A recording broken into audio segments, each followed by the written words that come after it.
They needed a special coating to absorb the small amount of radar energy that wasn't deflected. The team came up with a new coating, but it was a time-consuming solution.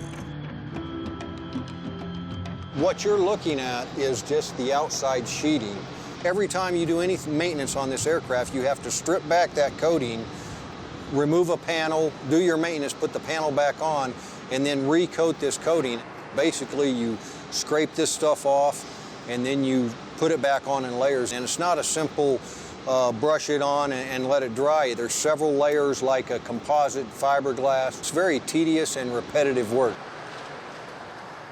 This outer layer brought the plane's radar cross-section down to almost nothing. This is radar absorbent material.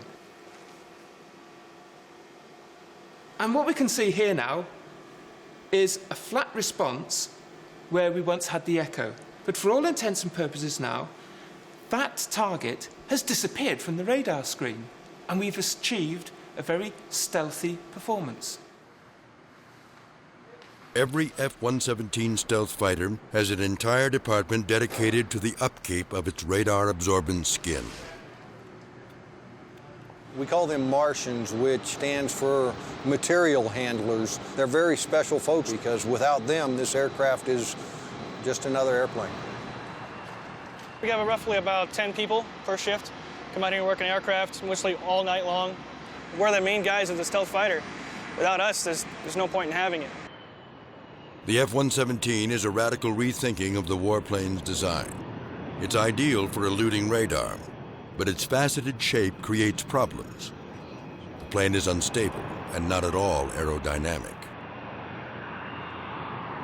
If it wasn't for computer aircraft control systems, we would not have any chance of flying that airplane successfully. Without a computer, the F-117 might leave the ground, but it wouldn't stay aloft for long.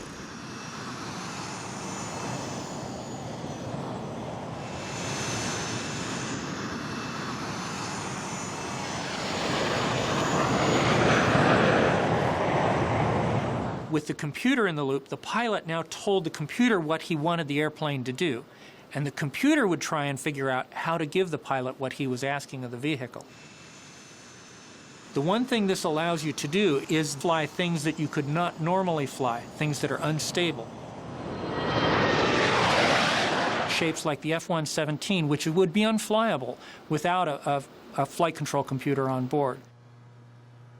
The flight control computer transforms the pilot from a technician into a tactician. Together with another electronic advance called fly-by-wire, it takes over the job of keeping the plane aloft, freeing up the pilot to focus on the mission at hand. If you can imagine that this broomstick is an aircraft, and an unstable aircraft would be like this. I balance the broomstick on my hand, and I let go of it, and it falls over. It's very clearly unstable. So now if you can imagine, the broomstick is the aircraft, and my hand and I am the flight control computer. And by watching the broomstick, I can balance the broomstick on my hand and stabilize it, which is the same thing that the flight control computer does on the digital fly-by-wire aircraft. The fly-by-wire part of the system is the way the messages get sent from the computer to the plane's control surfaces. Instead of mechanical cables, the system relies on electrical signals. This saves weight and maintenance and also increases stability.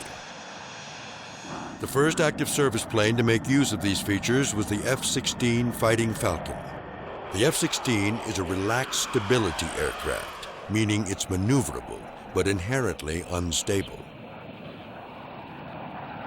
With the flight control computer and the fly-by-wire system, however, the pilot doesn't have to worry about making constant adjustments to keep the plane aloft. The F-117 was built around this capability. Its effectiveness was showcased during a test flight when the chase plane noticed a serious problem. The chase pilots called out and said, "I think it'd be a good idea for you to return home because the left fin just fell off your airplane." And the interesting thing was that the pilot did not know that. because the computer automatically compensated for the lack of the control system, and he was flying along without any knowledge of the fact that that happened to him. Fly-by-wire and the flight control computer gave the F-117 wings. The design and coating provided stealth, but only war would put it to the test. In February of 1991, 42 F-117s flew into a maelstrom of ground fire over Baghdad. They returned without a scratch. You see AAA fire and you see surface-to-air missiles being fired because they were firing at something that they thought they had seen on radar. In the heat of combat, the F-117 had proven beyond all doubt that stealth worked. Secrecy had now been added to height and speed as a feasible means of defense.